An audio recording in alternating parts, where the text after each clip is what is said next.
also, too, with keyboardist Ed Roth, I recognized him from the band Impellitteri and a few other bands. Ed is a long, dear friend of mine. You know, it's funny, it's like when, after my, what do you call it, when I left, after my mother passed away and that crazy year, and I got divorced, I was a mess. Ed calls me, he goes, hey, come to LA, come live with me, you know, get out of the rat race over there. And so I went with him. But what's really interesting is that a year before that, not even a year, I took him to Korea. We were performing at the Olympic Stadium. So I mean, it's just like, you know, how life turns, you know, and shit happens. So that's how I know. I know Ed for a long time. Now, Millie, as you were laying down the music, were the lyrical ideas done first, or did you have the musical ideas first? Oh, it just comes all different ways. I mean, when it comes, I'm just prepared. It's like sometimes I wake up in the middle of the night. Literally, I get woken up in the middle of the night, and it's like, let's go. And I got to sit, you know, jump on a computer. I always have the computer on, and Word documents, what have you, and just write. I write, and, you know, what's coming to me, what's coming out. And in the morning, then I'll read it. And there's some really powerful stuff that, you know, I don't even know what the hell's coming through, you know. But that's a process. I mean, when it comes, it comes. And when I'm, you know, playing guitar, it's like weird for me. It's like I can't even pick up a guitar or by the piano. If I do, it's like I got to have a tape recorder with me. Because there's always something immediately coming through this that I know that will be worth, you know, pursuing and finishing. So it's a bizarre process. Now, I noticed, Millie, too, the songs on Good to Be Alive are a unique mix of the 80s, the 90s, and the now. Now, did it take a while to hammer down the musical direction you wanted to go in, or did it just come pretty naturally? It came pretty naturally, but it was, oh, cream. Sorry about that. I just got a little bit of Steelheart coffee. Sure. I need cream. I'm sorry. Say that the question again. Yes. When you were doing the songs for the new release, I noticed it was a mix of the 80s, the 90s, and now. Now, did it take a while to figure out the general recording direction you wanted to go in, or did all those ideas flow naturally as far as the current sound of Steelheart now in 2009? Yeah, that just fell in. That fell naturally. But I did have this, you know, this vision. It was supposed to be the past, present, and the future. And that's what always was in my head, the past, present, and future, because I love the past, you know. I love, especially like some of the Zeppelin days, you know, the Van Halen days. I mean, I love all of that. I love what I've been through, you know. And then you have the present, and then a little bit of the future, you know what I mean, trying to move in forward into, you know, kind of open little doors for the next album, you know. So, yeah, it was always it was always a thought in my head, and I had that, and it came pretty natural. Now, I read, too, Millie, on your website that you had a little dabbling into techno and trance music. Now, did any of that kind of influence creep into the songwriting for the songs on Good to Be Alive? A little bit, you know, a little bit. I do, you know, it's really bizarre. A while ago, I don't know, some of the techno trance stuff, I know a lot of people are like, ah, man, that stuff is, you know, whatever, just for dance. But there is a heart to it, you know? And some of the stuff I sang over, it just makes me sing, you know? And I don't know if I would really incorporate it deeply into this music, maybe a little bit, but that would be a separate project, you know, that I would love to do. So I would say not really. I guess that's my answer on that one. Now, for the songs on the new release, Millie, do any of these ideas go back a few years, or are all these ideas stuff that you wrote in the past year or two? Oh, man, this stuff, like, all my music, I have a library of songs and ideas that are just really large. And it's like some of the songs, I wrote Good to Be Alive. Okay, I wrote it in 99. Okay? Wow. The other 99, exactly. I wrote it at Ed's house.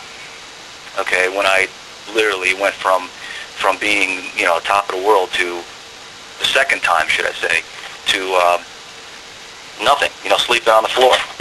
But and then the song came through.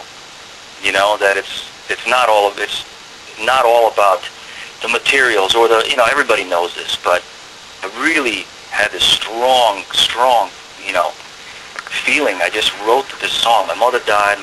My brother died in the same year. I got divorced, and I had nothing. I had no career. I had nothing going. I had nothing. Zero. Wow. I picked up the guitar, and I wrote this amazing song, Good to Be Alive. You know, it was like, wow, look at this. After all of this, doesn't matter. The gift of life, I'll take it.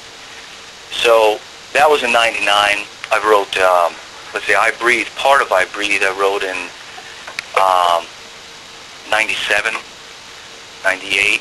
You know, so it's been an ongoing process through you know, this album's been written since, I would say, at least 10, 11 years of writing. Yeah. Now, Millie, what led to the different versions of the title track, and also how did you come across the Charlottesville singers for the choir on the title track? Well, you know, there's a lot of talent here in Charlottesville, and, you know, a lot of people that I met that are singer-songwriters. And I always, in my mind, I always wanted to put a whole choir on the end of the song. And so when I was finished, it's like, all right, let's do this choir. And I was like, you know what? And I went into some church choirs. I looked into, you know, different things. And I was like, you know what? That's just too much. Let's just keep it. Let's just do the beauty of it. It's like I've written a lot of this album here. I've recorded it here. How about if we get all the great singers that are in Charlottesville, some great people here, let's bring them in the studio and let's just record them. And Bob, it was magic. I have it on video. It'll be on the documentary. Excellent. We recorded it. It was like about 20, 23 people on stage, about 40 people in my studio, and about 20 people on stage singing Good to Be Alive. And I tell you, it was, everyone's hair was standing on their back when we finished this. It was excellent. Amazing. It was beautiful. You'll see it on the you know, documentary, so you'll get a little understanding of what happened. Now, Millie, in terms of songwriting as far as the tones of the music, do you notice now that with a lot of bands using expanded guitar tunings that it helps to widen your songwriting as opposed to the 80s when most songs were written in either A or E or D? Absolutely. I mean, like a lot of my songs, it's like you try playing them, it's like they're all tuned weird. I got melee tuning. It's like everyone, like a lot of my friends get pissed off. They pick up my guitar. It's like, I can't play the guitar. So, you know, all the guitars are tuned like, you know, weird. Yeah, absolutely. I mean, I think it's wonderful. Yeah, I mean, you know, there are no rules in music. None. I don't give a shit what anyone says to me. There's no rules. It comes from the heart. If it sounds right, it feels right, the emotion's there, it's right. That's all there's to it. I don't care if you're holding it, you know, a wrong note. I don't care. It's all about the emotion. So, yeah. There was one thing too, Millie, I noticed, which was pretty cool, and there was some songs where it sounded like you used some kind of recording process to have your voice sound like a guitar. Now, how did you come across that technology, and was it pretty fun to do as you were recording it in the studio? Well, I'll tell you, this is it. You ready for this? Yep. So, okay, I can play rhythm guitar pretty damn good. Okay, I play that part good. I could play a little bit of solo. I'm not the solo player. All right, I'll admit I suck. Okay, but so I'm sitting there going, okay, I don't have a guitar player here. It doesn't really need a crazy guitar. So what? It's like, you know what? I think I got to start because using my voice in remember like Sheila and all that stuff in the first album, second album. You know, so I was like, you know what?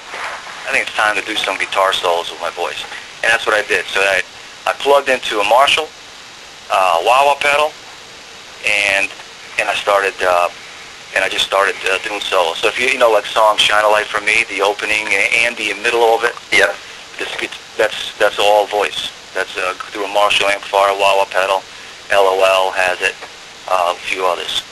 So, you know what? I'm just experimenting. Since God's given me this crazy voice, I'm just going with it.